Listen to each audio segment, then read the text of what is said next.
Anybody know what the 3-year recidivism rate at the CYA is? 74%. That's not my figure. That comes from Rudy Halpern, the chief statistician at the YA. The YA is criminogenic.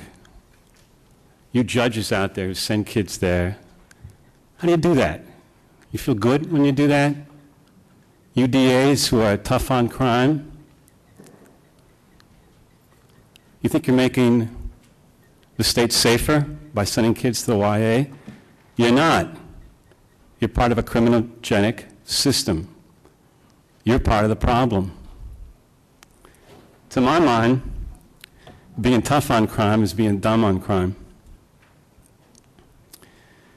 Because what happens to an institution that loses its purpose is exactly what's happened to the CYA. It's there to treat kids. It's in all the statutes. What it in fact is a full employment contract for the prison guards. And I'm not here to knock the guards. I think Mr. Novi is one of the most brilliant political thinkers in the state. He's taken very, very good care of his flock. But it's not about kids. It's about guards and overtime. We make decisions on crime based on fear. We make decisions on crime based on anger. You know what that is? And that's retribution.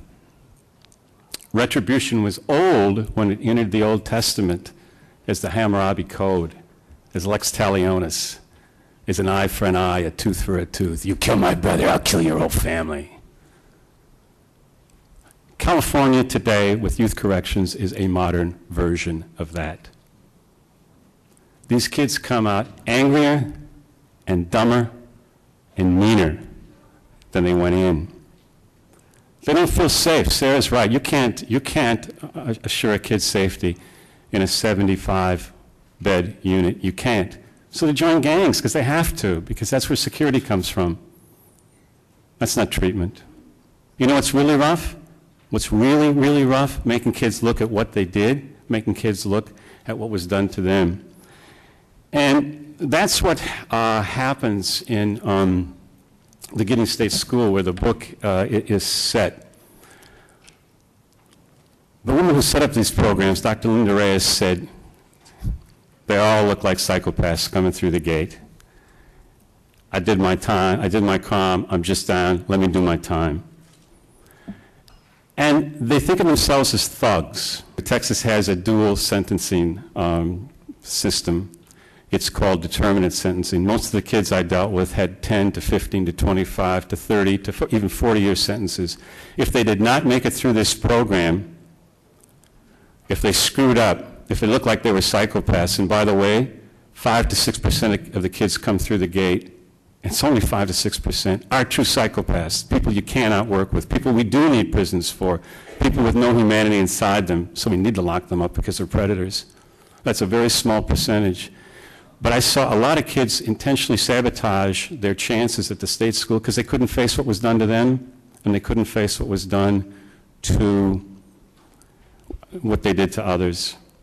And they end up, there's a legal mechanism that kicks in, and they end up being transferred to prison where they serve every day of their lives in the most punitive, mean-spirited prison system in the country. Hey, look, if Texas can do this, and they're proud about the execution rate out there. They're proud of it. To me, it's the cowboy myth, the old West, the cowboy myth. You know, the guy's quick to go to his gun. You see it all over Larry McMurtry's stuff, Lonesome Dove. No tolerance at all for discourtesy and go right to violence. That's the penal system, the adult penal system. The other side, what we forget about, and I'm old enough to remember because I grew up in Tex and Hoppy and Roy and Gene in the Westerns, is cowboys understand that the strongest man is also the kindest. If they can do it, we can do it.